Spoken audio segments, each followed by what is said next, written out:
A lot of that is valid for parts of the space, but not all of it. So, for example, Bitcoin is tied to physical energy. It's not redeemable for physical energy, but it's tied to it, right? So it basically it's a method of doing a decentralized ledger. And much like how the dollar's not tied to anything, the euro's not tied to anything, the yen's not tied to anything, those are centralized ledgers. Bitcoin stands alone. It is the first, largest, most secure, and most decentralized crypto asset. Unlike most other digital tokens, Bitcoin was launched without a central authority, without venture capital backing, and without a governance structure that can easily change its rules. Its simplicity is intentional.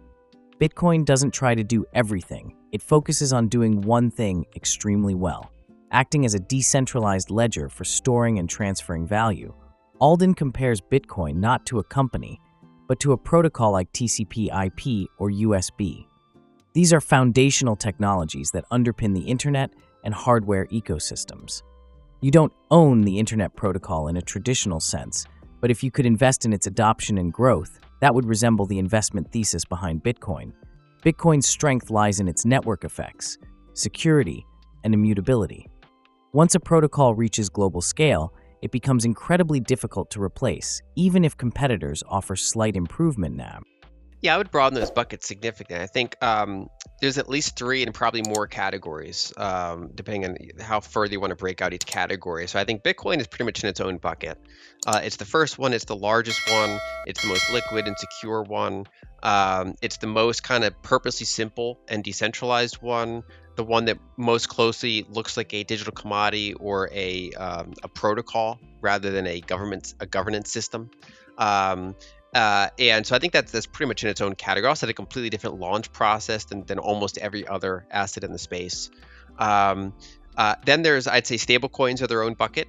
And so they basically say, okay, so there's dollars. There's been a long history of people that have offshore bank accounts, and stablecoins kind of take the concept of an offshore bank account and compress the headspace to like the tech overhead, so that anyone with a smartphone can basically have that capability.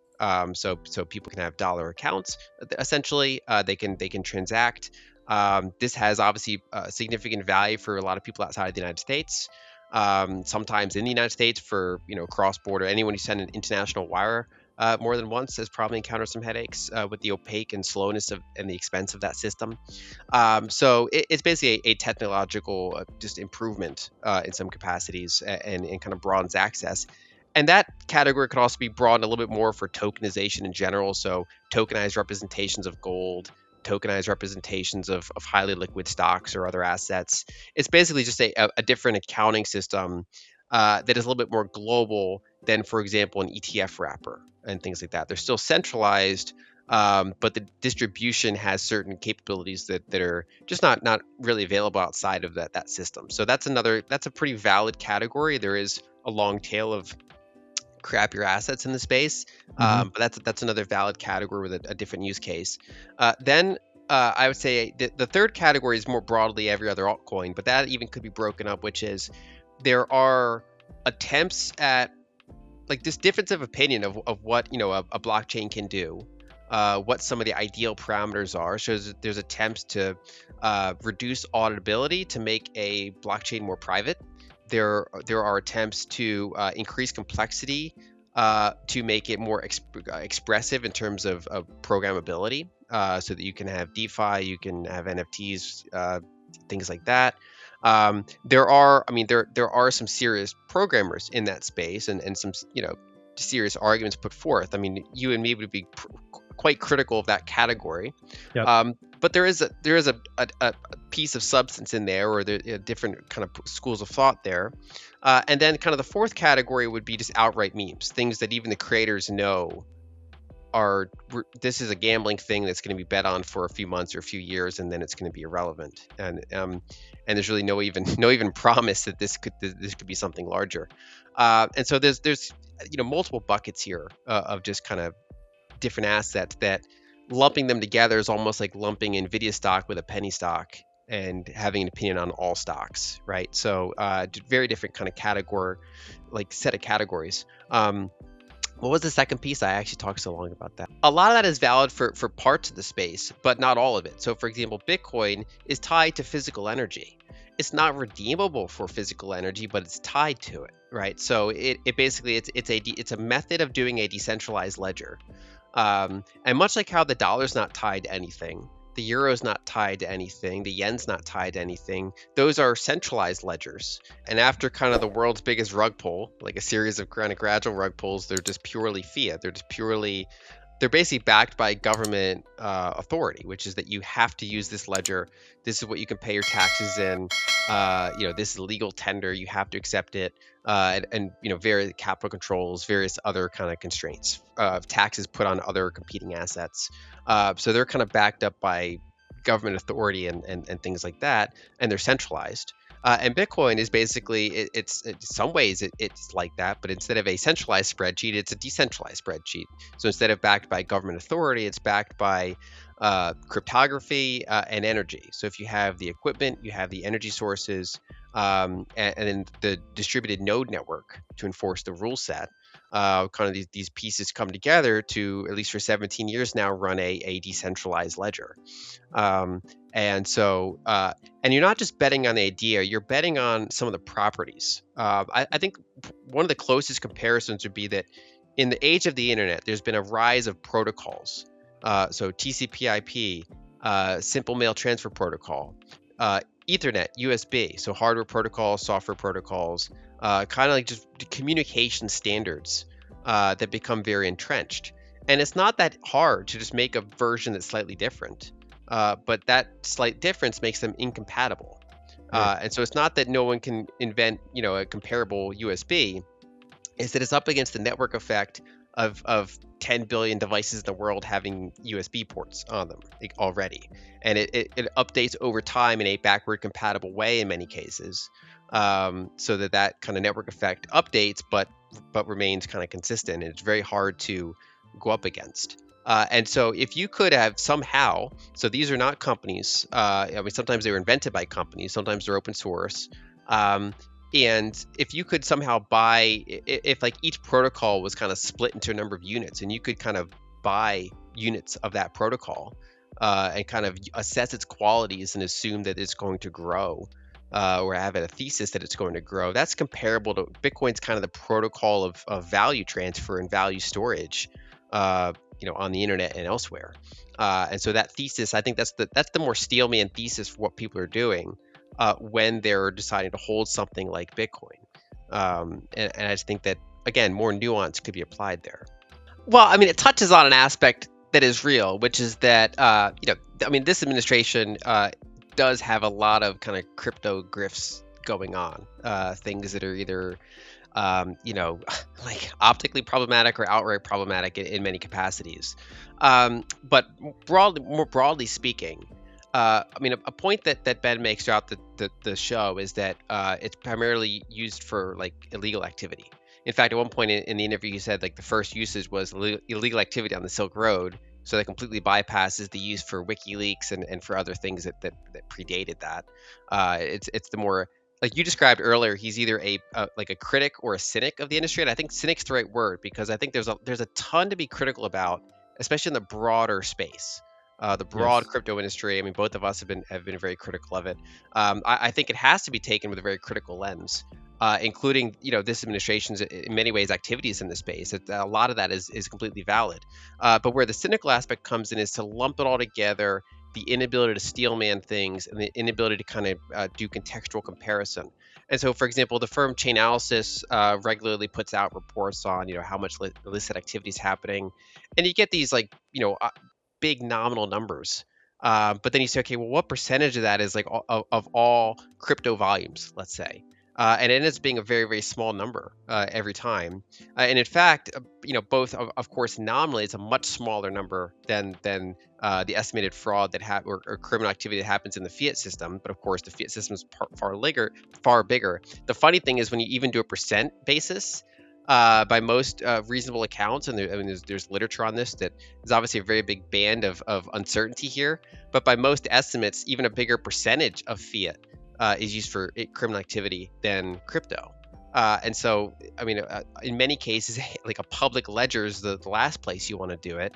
Now, of course, there are privacy solutions. So sometimes it is used for this. Another issue that he kind of does in that interview, he assumes that privacy is kind of implied for criminality. And it's interesting because, I mean, Jon Stewart's on the left, his audience is on the left.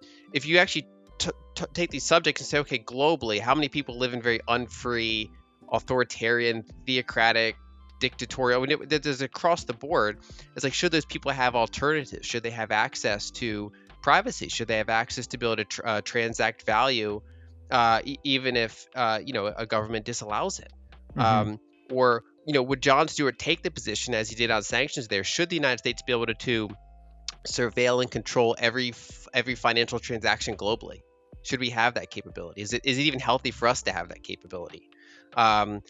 Sanctions are one of those things that the more you use it, the more you lose it, kind of. I mean, there's already, even outside of crypto, there's already a bunch of organizations from representing kind of the majority of global GDP at this point, and certainly the majority of population, that are looking to build alternative systems, instead of routing every single thing through one country's financial system.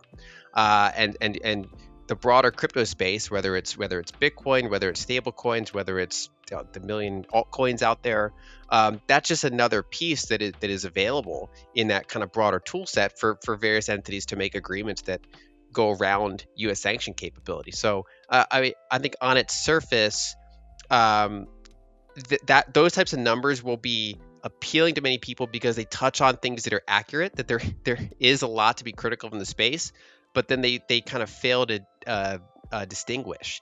And one kind of thing that came up in an interview a couple times is that John would even ask for more kind of distinguishment at some points, and he wouldn't Yes. really get it back. It would be kind of like put back into a lump sum of cynicism, which I think is kind of it's not the best way to talk about the subject. I think there's just more nuance and more expertise to bring to the field than what's there. At a macro level, Alden places crypto within the context of global financial systems. Today's system is heavily centered around the US dollar. This provides advantages, but also creates dependencies and vulnerabilities. Tools like sanctions rely on this centralized structure. But overuse of such tools can incentivize the development of alternative systems, including crypto networks. Bitcoin, stablecoins, and other digital assets are part of a broader shift toward more distributed financial infrastructure. Whether they succeed or fail, they represent an attempt to rethink how value moves across the world. These things come up a lot, I see, is that people who don't want to kind of assess Bitcoin for its properties will tie it to something else or speculate about its founding or funding. So, for example, obviously there's a big kind of theories out there that the CIA or the NSA made Bitcoin. And the funny thing is, if that were to be true, if in the future we find out there's obvious evidence that the CIA made it, it doesn't really change my view on it. It's cooler when like an anonymous cypherpunk makes it, or a group of cypherpunks. But literally, if the whole point of Bitcoin is that it's open source, auditable, there's no single controlling entity. Even the developers, they can't push updates. They can just merely provide updates that the node network or portions of the node network can choose to incorporate. And there are and can be competing clients that all engage in this consensus. And so literally it can be evaluated based on its own properties, right? So earlier he kind of said there's different consensus mechanisms, it's all stupid. It's because we're not actually, there's no kind of interest there in actually tackling in any sort of technical sense what's being done here, or how they're different, or the fact that it's one of the most transparent assets in the world. It can be assessed on its kind of own qualities, more than many other investments. So there's this broad trend among critics to kind of just lump it in something like that. The CIA made it, or Epstein funded it, therefore bad. Right. So that's point. The Epstein point is, back then, I mean, one is there's multiple funding sources for various hubs. I mean, this is MIT for starters. There's been multiple funding hubs for Bitcoin Core and elsewhere in Bitcoin development. And then there's multiple donors to those different hubs. And Epstein was he was a broad investor in many different things. he had a number of different, aside from his horrible interests, he had a number of interests in other various kind of investment fields. Um, but they kind of overstate how much kind of actual connection is here reliably, Yep. because it's mainly an attempt to just not actually assess the fundamentals in any meaningful capacity. One is when governments make money, they do it through seigniorage, meaning that it costs them little to nothing to make it. A handful of salaries and a couple buildings in Washington, and they can run a multi tens of $1 trillion ledger. So effectively zero cost for government currency creation, and that's kind of its biggest flaw since inception. Whether it's the UK, the US, every other country in the world, is that they can make it without cost. And so basically, you have a pretty small number of people that are capable of kind of affecting the units of the ledger that everyone's savings are denominated in, that everyone's wages are denominated in, that all business contracts are denominated in. And that's kind of a chief criticism of that.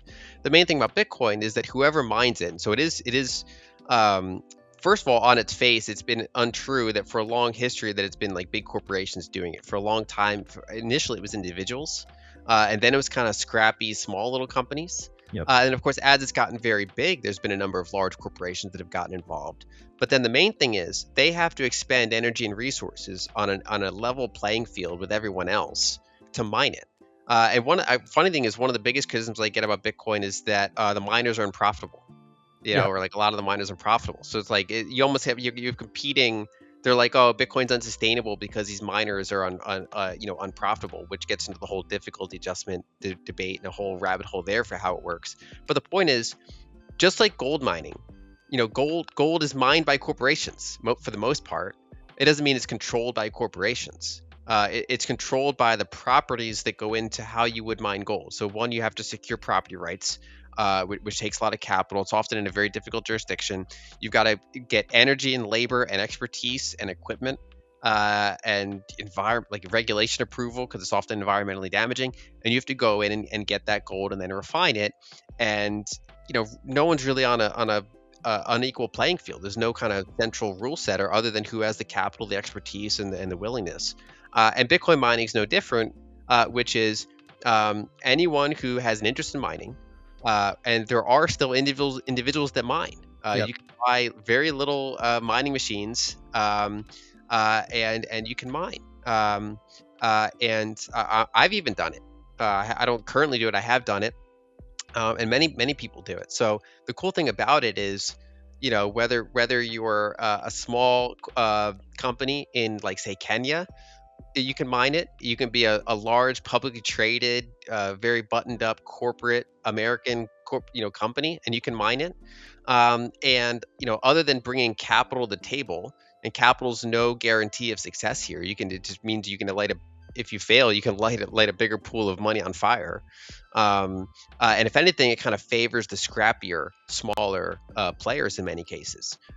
So it's a fundamentally untrue comparison to say that just because corporations currently mine a pretty significant percentage of Bitcoin, that they somehow control it. If anything, they're expending about as much resources to get it as they're getting from the Bitcoin they mine. Lyn Alden's framework cuts through the noise by emphasizing nuance. Crypto is not a monolith. It's a spectrum from Bitcoin's protocol-like role as a decentralized store of value, to stablecoins improving global payments, to experimental altcoins, and finally to purely speculative meme coins. Understanding these distinctions is essential. Without them, it's easy to fall into extremes, see either blind enthusiasm or blanket dismissal. Bitcoin, in particular, stands out not because it's perfect, but because it represents something fundamentally different: a decentralized, energy-backed ledger with growing global adoption.